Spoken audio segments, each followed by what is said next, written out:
My dear students, आज हम lecture number 44 में टॉपिक शुरू करने जा रहे हैं साइक्लोटॉमिक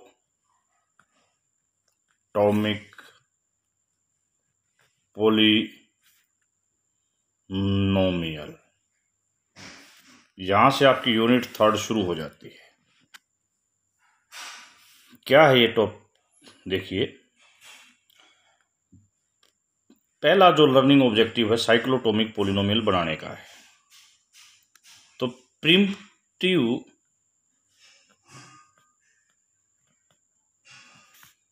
nth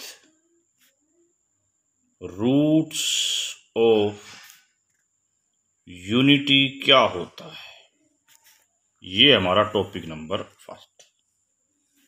यदि मैं सिंस W को मैं ये मान लूं सिस 2π/n,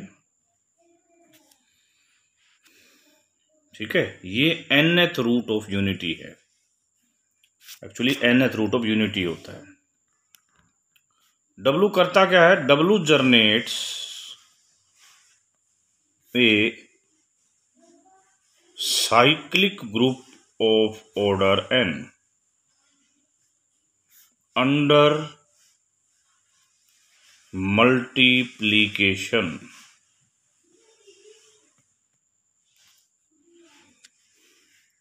ये एक साइक्लिक ग्रुप जनरेट करेगा जिसका ऑर्डर n होगा। तो इसके जनरेटर कैसे होंगे? Then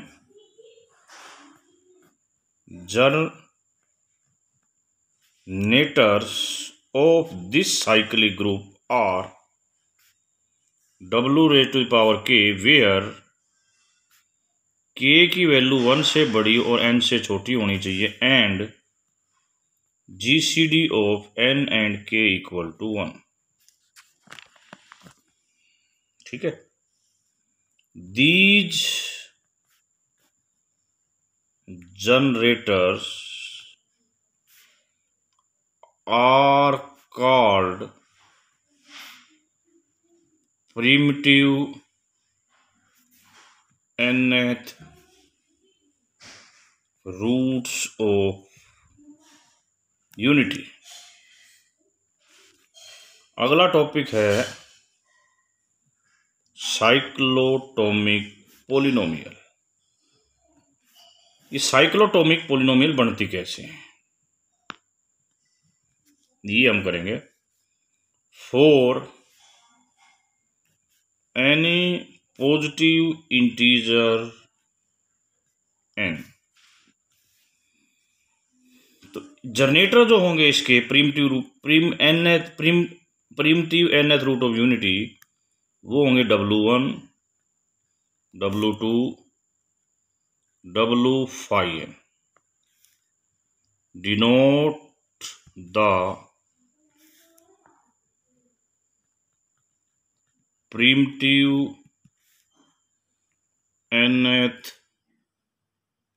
roots of unity. ठीक है, ओके। जो साइक्लोटॉमिक पोलिनोमियल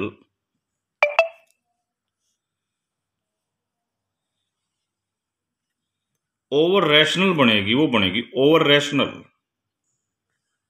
वो बनेगी x - W1, x - W2 और x - W5n। यदि n की वैल्यू 1 होती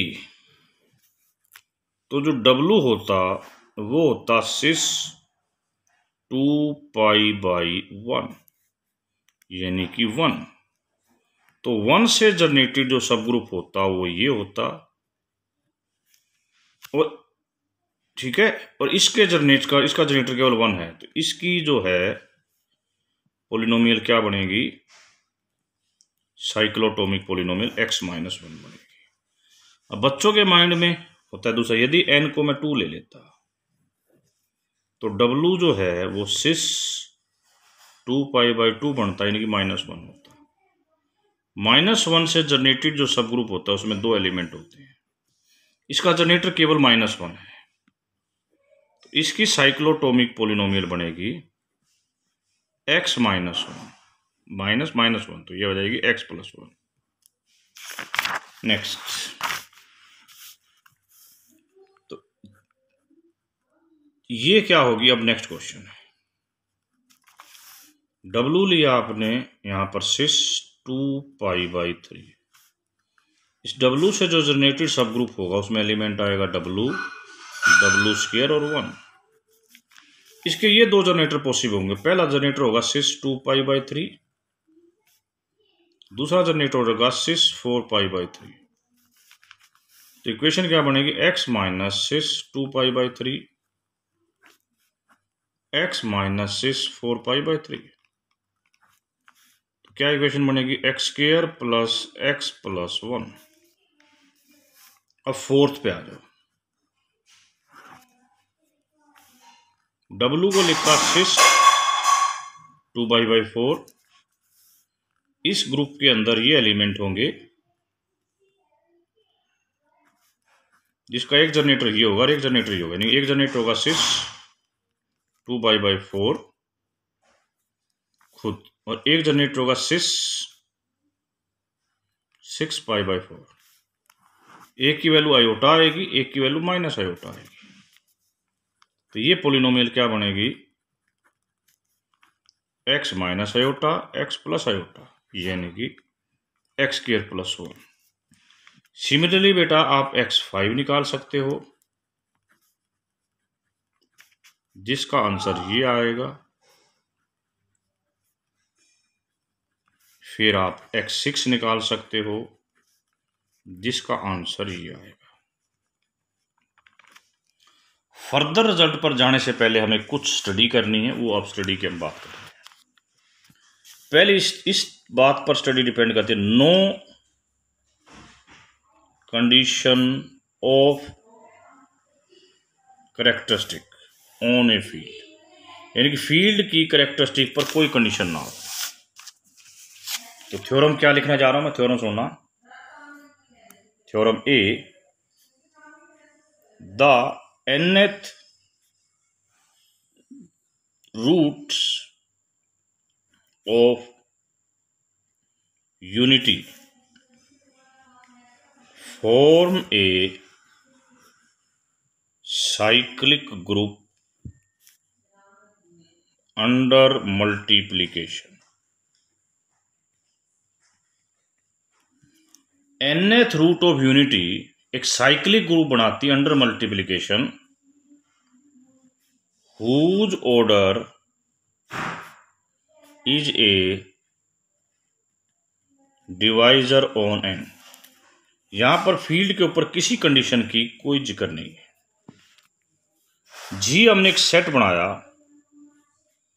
ठीक है, हमने इसमें उस फील्ड के वे एलिमेंट ले रहे हैं जिसकी पावर n करने पर 1 आ जाए।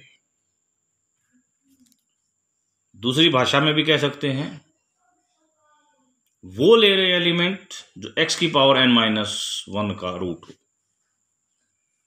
ठीक है, ये E* से छोटी होगी या बराबर होगी? E* मतलब है E - 0।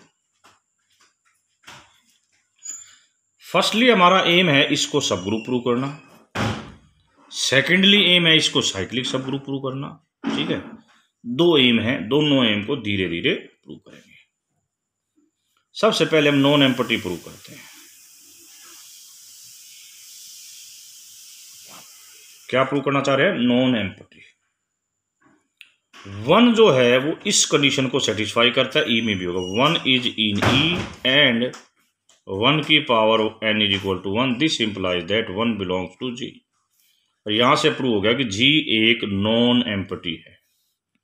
अल्फा बीटा दो एलिमेंट जी से लिए। ठीक है, इसका मतलब है ना तो अल्फा 0 है ना ही बीटा 0, क्योंकि जी के अंदर 0 नाम की कोई चीज नहीं है। ठीक है, यहां से पहली कंडीशन कहती है ये दोनों ई में भी नहीं, मैं कहता हूं E* में होंगे। दूसरी बात, अल्फा की पावर n भी 1 आएगी और बीटा की पावर n भी 1 आएगी। तो इनकी प्रोडक्ट ये जो चीज़ है ये भी ई स्टार में होगी due to property of multiplication property of fields. अब अल्फा बीटा इनवर्स की पावर एन का क्या होगा, दैट इज अल्फा की पावर एन बीटा की पावर एन का इनवर्स, ये 1 तो इस प्रकार अल्फा बीटा इनवर्स ई में भी है, ई स्टार में है तो, और पावर एन करने पर 1 भी आता है तो इसका मतलब जी में है। ये सारी प्रॉपर्टी कहती हैं कि जी इज ए सब ग्रुप। ये जो ई है, जी कहाँ किसका सबसेट है, ई का। ई खुद एक कम्यूटेटिव ग्रुप है अंडर मल्टीप्लिकेशन, एबिलियन ग्रुप है अंडर मल्टीप्लिकेशन, यानी कि कम्यूटेटिव प्रॉपर्टी होल्ड होती है, यानी कि E is a itself A group, abelian group under multiplication. तो जी उसका सबसेट है, तो ये भी कैसा सब ग्रुप होगा, ये भी एबिलियन सब ग्रुप होगा, किसका, ई का, अंडर मल्टीप्लिकेशन।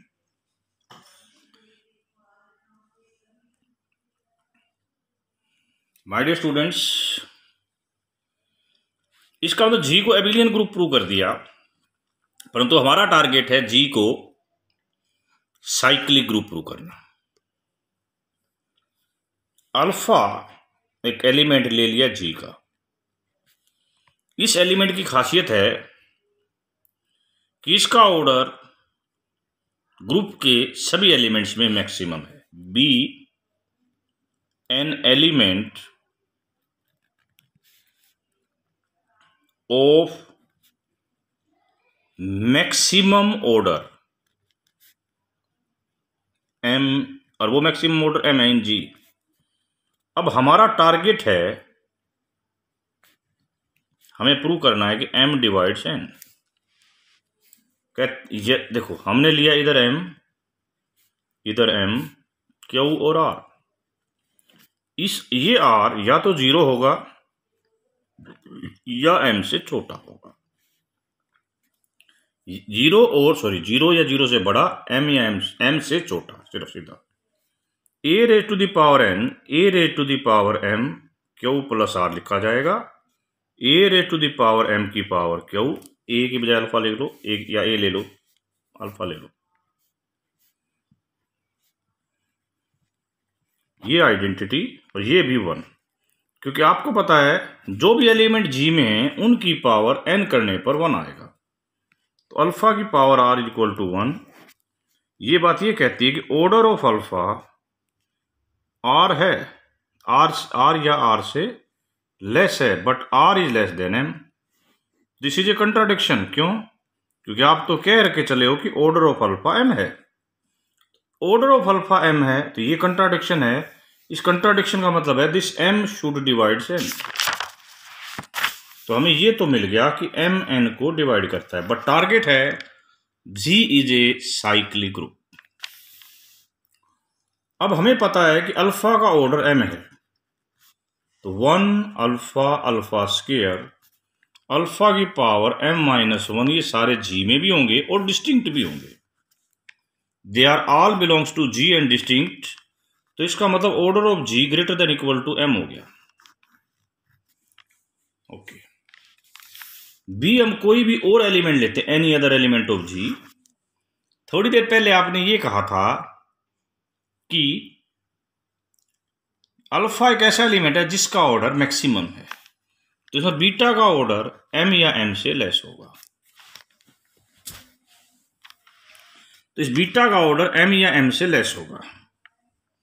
यहां पर दो सिचुएशन हो सकती हैं कि बीटा जो है m को डिवाइड करे और बीटा m को डिवाइड ना करे। हम ये प्रूव करना चाहते हैं कि ये केस पॉसिबल नहीं है। यदि बीटा m को डिवाइड नहीं करेगा, फॉर एग्जाम्पल बीटा m को डिवाइड नहीं करेगा, एंड एक और भी खासियत है ऑर्डर ऑफ बीटा, और ऑर्डर ऑफ बीटा m से छोटा भी, दोनों चीजें ध्यान में रखनी है। फॉर एग्जाम्पल 12 15 को डिवाइड नहीं करता ना, बिल्कुल, और ये छोटा भी है। तो इस 12 को हम यानी कि इसके फैक्टर ऐसे बना सकते हैं हम, जैसे इसका फैक्टर है जी 4, तो इसके दो फैक्टर है, 3 और 4। 4 एक ऐसा फैक्टर है इसका, वो फैक्टर निकालना जो इसको डिवाइड ना करता हो, यानी कि इसके साथ जीसीडी जिसके कारण इससे डिवाइड नहीं होता। अब बीटा का ऑर्डर यदि 12 है तो हम बीटा के क्यूब का ऑर्डर निकालेंगे तो 4 आ जाएगा। तो ये कंडीशन हमें मजबूर करती है कि देयर एग्जिस्ट बीटा जे, जो कि ई नहीं है, such that order of beta j and m का ऑर्डर, एम मतलब जो 15 कितना हो 1, ये 1 होना हमारे लिए एक बड़े फायदे का सौदा है। यदि अल्फा का ऑर्डर हमारे पास एम है, बीटा जे का ऑर्डर कुछ भी है, ठीक है, यदि इनके ऑर्डर का जीसीडी 1 है, और जैसे कि ग्रुप आपने एबिलियन प्रूव किया था, ये दोनों आपस में ये कम्यूटेटिव भी होंगे, तो ग्रुप थ्योरी का रूल कहता है कि इसका ऑर्डर इन दोनों के एलसीएम के बराबर होगा, और इनका एलसीएम ग्रेटर देन एम हो जाएगा। क्यों? क्योंकि ये कम से कम एक तो होगा, और ये वो होगा जो इसमें को फैक्टर नहीं है, तो दिस इज सॉरी एक से ज्यादा होगा, एक से ज्यादा होगा। इसका मतलब ये जो मल्टी एलसीएम होगा that should be greater than m, और ये कंट्राडिक्शन हो गया क्योंकि ये तो ग्रुप का जी का एलिमेंट है, जी के किसी भी एलिमेंट का ऑर्डर एम से ज्यादा नहीं हो सकता, ये हम तो मान के चले हैं, तो ये केस पॉसिबल नहीं है। तो इसका मतलब हमारे पास पॉसिबिलिटी है कि ऑर्डर ऑफ बीटा किसको डिवाइड करेगा, एम को। मीनिंग यदि हमने कोई भी बीटा माना जो जी में है, वो उसका ऑर्डर एम के ऑर्डर को डिवाइड करेगा। तो ये बात इस तरफ की इशारा करती है कि जी के अंदर जितने भी एलिमेंट हैं वो इस इक्वेशन को सेटिस्फाई करेंगे। ऑल एलिमेंट्स ऑफ इन जी, जैसे कि बीटा भी जी का था, इसको डिवाइड करने का मतलब इस इक्वेशन को सारे सेटिस्फाई करेंगे, ठीक है। यानी कि जो भी एलिमेंट है उसकी पावर एम करेंगे तो 1 आएगा ही आएगा। इस इक्वेशन के since E has at most m roots of this, यदि मैं e को इसकी स्प्लिटिंग फील्ड में मान, कोई भी एक्सटेंशन फील्ड मानता हूं, तो इसके पास एट मोस्ट m रूट हो सकते हैं ओवर के। तो इसका मतलब ऑर्डर ऑफ जी m से ज्यादा नहीं हो सकता। थोड़ी देर पहले तो आपने कहा था ऑर्डर ऑफ जी m या m से बड़ा है, अब ये आप कह रहे हो m या m से छोटा है, इसका मतलब ऑर्डर ऑफ जी तो m है। ऑर्डर ऑफ जी m नहीं, ऑर्डर ऑफ जी तो ये है 1 अल्फा अल्फा स्क्वायर अल्फा की पावर m-1। साफ दिख रहा है this is generated by alpha, तो G is a cyclic group generated by alpha, ठीक है। जिस ग्रुप का ऑर्डर m है और ये m n को डिवाइड करता है, ठीक है। तो ये था हमारा पहला सवाल। अब बी पार्ट पर जाने से पहले मैं कुछ थोड़ी सी क्वेश्चन को डिस्कस करना चाहता हूं। मान लिया कोई कहता है कि 5 6 निकाल के दिखाओ, how we can find. Main question इसके आर्टिकल के ऊपर हम जाना चाह रहे हैं। ये एक आर्टिकल है जो हमें भी डिस्कस करना है, ठीक है। यदि हमें 6 निकालना है तो take n is equal to 6, तो d डिवाइड 6, तो ये डिवाइजर होगा जी 1 2 3 एंड 6। इसकी वैल्यू आप निकाल चुके हो, इसकी वैल्यू निकाल चुके हो, इसकी वैल्यू निकाल चुके हो। तो 5 6 की वैल्यू निकालनी है, कैसे निकलेगी? इसकी वैल्यू आई थी जी x-1, इसकी वैल्यू आई थी x+1, इसकी वैल्यू आई थी x² + 1। आप इसकी मल्टीप्लाई कर लो, इसको डिवाइड कर लो, तो आंसर आ जाएगा जी x² x+1। अब आपको मैं होमवर्क दे रहा हूं, फाइंड 5/8, फाइंड 5/9 एंड 5/50। इन 3 की वैल्यू आप कल की क्लास तक निकाल के लाएं। ठीक है, अगली क्लास में कुछ थ्योरम्स और इस थ्योरम के साथ हम आपसे डिस्कस करेंगे।